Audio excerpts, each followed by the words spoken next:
Get set, go.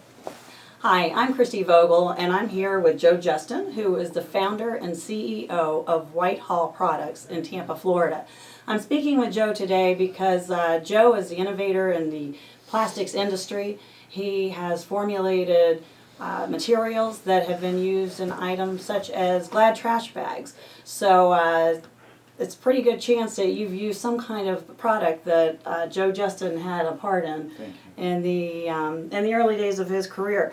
So Joe, last we spoke, you wrote an article and you followed up on video regarding the change in oil prices driving the prices of our products that we use every day. Yes. Unfortunately, you were right about that. We have seen an increase in pricing. As of last Friday, we have seen a horrible disaster in Japan, and of course we're taking a look at oil prices based on that, and nuclear energy as well, the difference in that based on the issues over in Japan. Can you tell us a little bit how you think that's going to be affecting us here in the U.S. in the short term? Thanks. I think, purely conjecture on my own part, oil rose to $104 a barrel. It dropped back to around 99. I think that's kind of a holding position for it until the market sorts out what's going to happen in Japan, what it isn't going to happen. When the earthquake hit, naturally there would have been a reduction of oil consumed in northern Japan. But if they do have to shut down nuclear reactors, they'll probably be consuming more oil, so the loss may be offset by the gain in consumption in Japan. Meantime, we're still watching what's happening in the Middle East. So, it's far from stable environment, and if I had to forecast, I would have forecast continued increases in April and May. So basically what you're saying, in Japan we've got the issue with the shutdown of, or the reduction of energy being produced by the nuclear reactors based on the earthquake, which means we're going to have more consumption of other resources.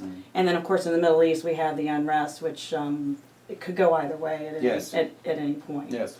So that's how pricing is increased as far as products are concerned. Now, in order for us to get these products delivered to us, there's some kind of freight that's involved with, I would say, 100% of products that are out there. Is freight an issue as far as rising costs as well? Whether it comes by air or sea or rail or truck, the cost of fuels is going to increase. We're now seeing increases on full truckload pricing of 50 cents a mile. We're seeing fuel adjustments for less than truckloads go from 19% to 30%, almost a 50% increase in fuel adjustments.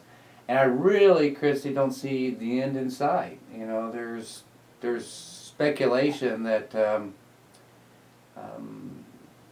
makes both of the hairs of my head stand up. So I don't know what's going to happen. Well, significant cost increases then at a time where in this economy a lot of us are trying to watch what we spend as it is, so that's going to make it all the more difficult. It will bite into the discretionary income of every American, yes. Okay, Joe, so any kind of good news in all of this? I don't see Good it right question. now. Yeah, I don't. Thank you so much. I can't thank you enough for that question. I don't see anything. I see a lot of turmoil through the summer, and if we see any kind of a decrease or normalization, won't be until the fall. Okay. All right, which I guess the lesson is here, especially as business owners, if you've been cutting back on those expenses, continue to do so. Keep an eye out for the future, but anywhere you can and reducing the cost of your plastics or transportation needs and that kind of thing, certainly do that, because you're going to need to find ways in order to reduce those costs in order to maintain your bottom line. Joe, anything else that you would like to add? I think what every entrepreneur out there, or every business owner needs to do is take a strong look at their programs and see if their programs are making them cost ineffective, or do they need to make adjustments so that they reach the price points their customers are looking for. Makes perfect sense. Thank you very much Thank for you. joining us again. This topic that we've discussed on today's video actually came from an article that Joe Justin has written in the WhiteHall newsletter. If you'd like to get a copy of that newsletter, just shoot us an email at yourpartner@whitehall-products.com. That's yourpartner@whitehall-products.com. And to take a look at our website to see if we can partner with you for your paper, plastics, or janitorial needs, visit us at whitehall-products.com. That's www.whitehall-products.com. Joe, thank you for joining us, and thank you all for joining us, and we'll see you next time. Bye-bye. Thank you. Bye-bye. Got through it, didn't you?